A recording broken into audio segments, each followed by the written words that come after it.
President Trump. He works now with Revolver News, the website.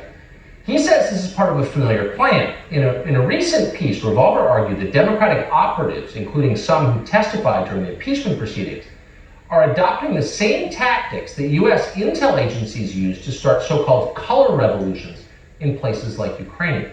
Darren Beattie joins us tonight to explain. Darren, thanks so much for coming on.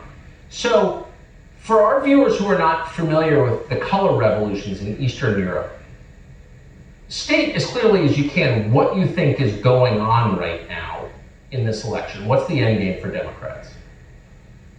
Yes, thank you for having me. Many have described the actions taken against Trump as a coup.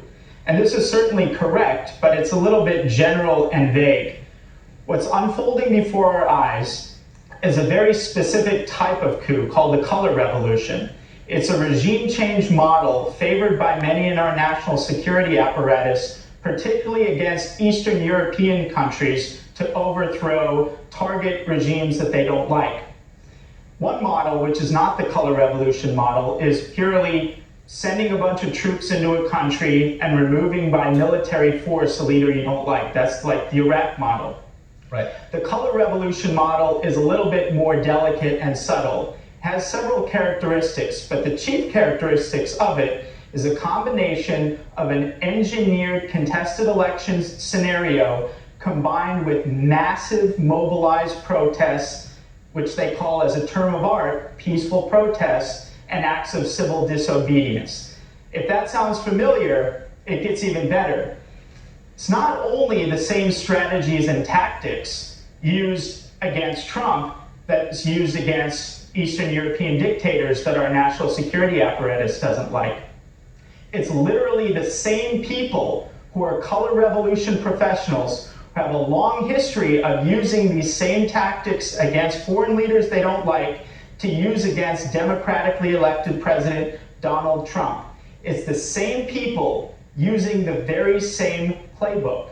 Now, I'd like to talk about one of the key figures in this operation, a nexus point not only between color revolutions overseas and the color revolution against Trump, but a nexus point between lawfare and mass mobilization and so-called peaceful protests. This is a man by the name of Norm Eisen. Norm Eisen is a key legal hatchet man, Democrat operative, former Obama ethics czar, believe it or not. And he is also a key architect of nearly every effort to censor, sue, impeach, and overthrow the president. He is the author of, in fact, a color revolution playbook, literally called the playbook.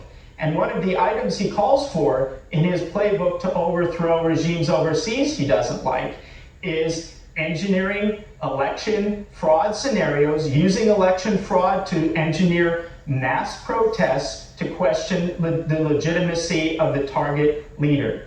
Norm Eisen has a long and checkered history going all the way back to his days at Crew, which is a lawfare arm. He's been behind over 180 lawsuits against Trump.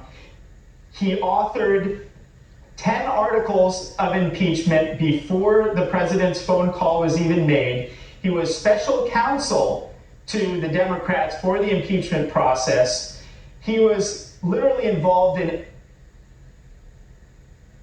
every aspect of this color revolution against Trump.